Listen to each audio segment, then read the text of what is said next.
Olá, sétimo ano, tudo bem com vocês? Espero que todos estejam bem. O vídeo de hoje é uma revisão, tá, de todos os conteúdos que foram dados no segundo bimestre. E assim, né, vai te auxiliar para você estudar para a sua prova. Então, vamos começar? Bom, o capítulo 9 vem falando sobre as tecnologias digitais que estão revolucionando a sociedade. Bom, então a primeira revolução industrial foi um acontecimento que transformou a forma como as pessoas usavam os recursos da natureza para produzir, ganhar dinheiro, se locomover e se comunicar. Se iniciou na Inglaterra no século XVIII, quando foi inventada a máquina a vapor, usada na produção de linhas, fios e tecidos, mas também na movimentação dos trens, tá? Por isso aí a imagem do trem a vapor. Já na segunda Revolução Industrial, que ocorreu da metade do século XIX até o século XX, diversos inventos foram produzidos e alteraram para sempre as sociedades, que foram o automóvel, o telefone, a televisão, o rádio, o avião, tá? Entre outros. Já na terceira Revolução Industrial, que ocorreu por volta aí, tá? Depois de 1945, tá? O que ocorreu? Bom, foi a invenção de computadores, dispositivos e aparelhos móveis, internet, a biotecnologia, a microeletrônica e a informática. Então, esses tipos de ferramentas foram indispensáveis para as indústrias e para os transportes em toda a sociedade. Já na quarta Revolução Industrial, que é nos dias atuais, tá? Os robôs e a internet estão proporcionando uma transformação radical na maneira como vivemos. Então, em muitas fábricas de grande porte, robôs estão substituindo a mão de obra humana em um processo chamado de automação. Bom, então a tecnologia, tá, como um todo, ela hoje também é empregada aí na inteligência artificial, tá? Como eu coloquei a imagem para vocês verem, tá? Então, ela está sendo desenvolvida até mesmo na parte aí, né, voltada para medicina, tá? Em cirurgias, operações, tá? Nos dias atuais. Bom, agora já no capítulo 10, vem falando, tá? Sobre as características dos seres vivos que são utilizadas para agrupar, tá? Os seres vivos em geral. Bom, então, antes da gente começar, né? Os seres vivos, eles são formados por células. Então, os unicelulares, que são aqueles que só possuem uma célula, como exemplo, as bactérias, os protozoários, algumas algas e alguns fungos. Temos também os pluricelulares, que são aqueles que possuem muitas células. Então, como exemplo aí, tá? A gente pode citar os animais, tá? Os seres humanos, as plantas. Bom, mas, como um todo, nós já sabemos que os seres vivos são formados de células. Então, na maioria dos seres pluricelulares, as células com a mesma função vão formar um tecido, como eu coloquei nesse esqueminha. Os tecidos, por sua vez, vão formar os órgãos, que vão funcionar em conjunto com outros órgãos para desempenhar diversas funções no nosso organismo. O funcionamento integrado dos órgãos só acontece porque eles se agrupam e formam os sistemas. O conjunto de todos os sistemas compõe um organismo, que é o ser vivo como um todo, tá? Então, começa lá desde as células até formar o organismo como um todo, como nesse esqueminha que eu coloquei para vocês, tá? Bom, nós temos também os níveis de organização biológica, tá? Que tá aí, começa como? Bom, os seres vivos, então, apresentam as mesmas características e se reproduzem em si, vão formar uma espécie.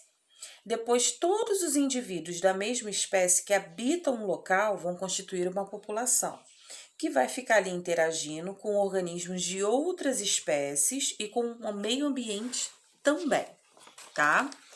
Bom, depois todas as populações que vivem no mesmo lugar compõem uma comunidade. Assim, um conjunto de todas as comunidades de uma região e suas características vão formar o ecossistema.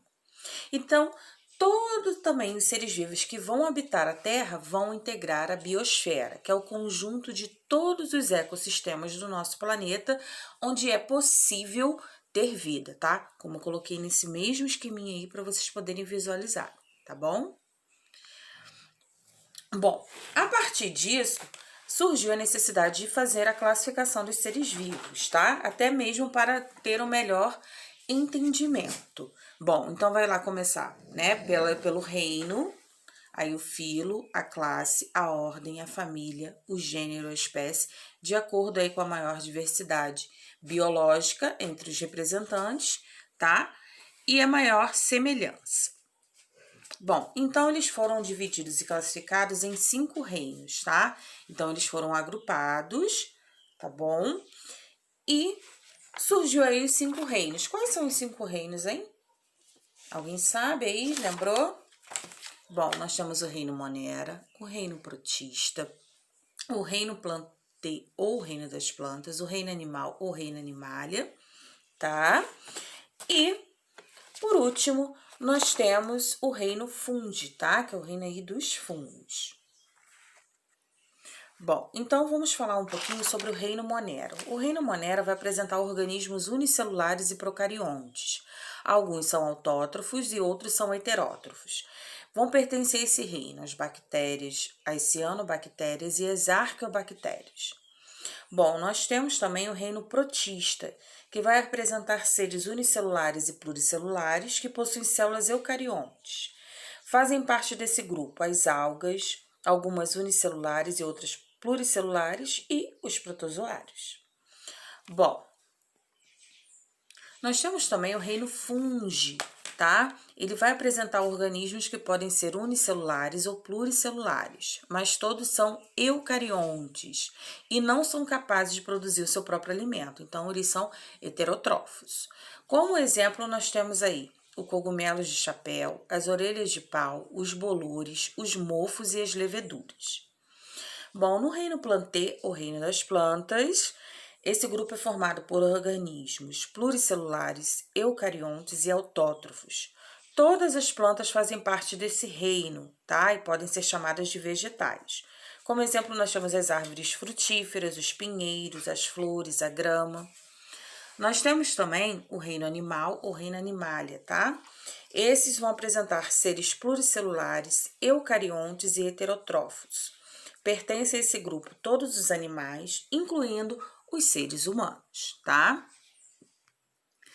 Bom, então o reino animal ele é também conhecido como metazoa, apesar de serem muito diferentes quanto ao formato do corpo, as funções, estruturas corporais, enfim, tá?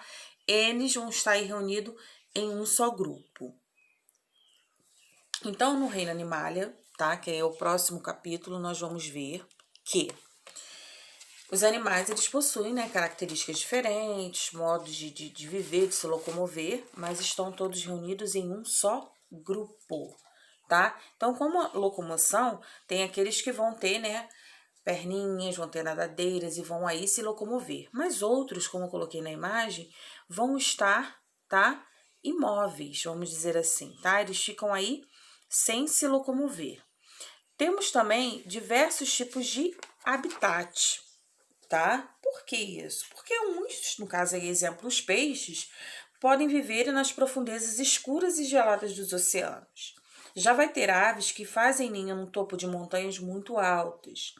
Vai ter focas que vão nadar em águas congelantes e vermes que vão viver no intestino humano. Olha só como é diversificado. Então, cada um aí vai ter o seu local, né, para poder sobreviver, tá? Então, cada um tem o seu habitat. Bom, a reprodução, tá? Vai ter animais que vão poder trocar aí de gametas, tá? Que é a reprodução sexuada, e vai ter também a forma assexuada. Na alimentação, ela vai ser bem variada. Então, tem animais que são herbívoros e vão se alimentar apenas de vegetais, como a vaca, o cavalo. Outros são carnívoros que vão se alimentar de outros animais, como a onça. Vai ter animais também onívoros, como os humanos, os porcos, os ursos, que comem todo tipo de alimento. Há também animais que são parasitas, que vão viver em outro animal ou em uma planta, sugando nutrientes, como faz a lombriga e o piolho. Temos também os animais carniceiros, que se alimentam de cadáveres e restos de seres vivos, como as hienas e os urubus, tá? Então, para vocês verem como a alimentação é variada, tá? Bom, então o reino animal ele está dividido em grupos menores conforme as características de seus integrantes. Essas divisões são chamadas de filos. Veja a seguir os principais filos do reino animal. Então vamos lá, vamos conhecer. Temos aí então os poríferos. Os poríferos, que são aí pertencentes ao filo Porífera, compreende animais aquáticos que vivem na água doce ou salgada, fixos nas rochas, tá? Então, os principais representantes são as esponjas. Os quinidários, que fazem parte do filo Quinidária, agrupam animais marinhos em sua maioria. Como exemplo, são as mães d'água, águas-vivas, medusas, caravelas, corais, hidras e anémonas. Nós temos também os platelmintos, que são animais, tá? Do filo Platelmintes, são vermes de corpo achatado, com órgãos e sistemas, embora muito simples, tá? Esses aí, eles vão também, são chamados de vermes de corpo achatado, que o corpinho deles é mais achatado. Já os nematóides, tá? Como vocês estão vendo aí na imagem, eles já têm o corpo arredondado, tá? Então, são vermes arredondados que compõem o filo Nematoda, tá? Então, algumas espécies são parasitas, embora a maioria das espécies viva na água ou na terra úmida, tá? Como exemplo, nós temos a lombriga, tá? Temos as filárias e temos o ancilostoma. Temos também os moluscos, tá? Quer dizer, aí tem um corpo mole, tá? Então, como exemplo, nós temos os polvos, as ostras, as lulas, tá? Mas temos também espécies que vivem em água doce, que são os caramujos, e outras no solo, que são as lesmas e os caracóis. Bom, nós temos também os artrópodes, tá? Que no caso são esses aí, tá? Eles vão viver, né? Tanto no solo, vão viver, às vezes até mesmo dentro da nossa casa, tá? Por quê? Porque nós temos aí as formigas, os mosquitos, as moscas, tá? Então, aí é um grupo aí bem diversificado. Temos também os equinodermos, tá? Os equinodermos são os representantes que possuem, tá? Movimentos muito lentos. Como exemplo, nós temos aí as estrelas do mar, a bolacha do mar, os pepinos do mar, os ouriços do mar, como tá aí, tá na imagem. Bom, nós temos também os cordados. Os cordados são os únicos representantes que têm esqueleto ósseo, tá? E estão nesse grupo, tá? Alguns peixes, répteis, aves, mamíferos. Bom, sétimo ano, eu vou dar uma pausa nesse vídeo, mas a gente retorna, tá? Vou dividir aqui, no caso, esse vídeo em duas partes, tá? Essa matéria, essa revisão em duas partes. Então, a gente já volta.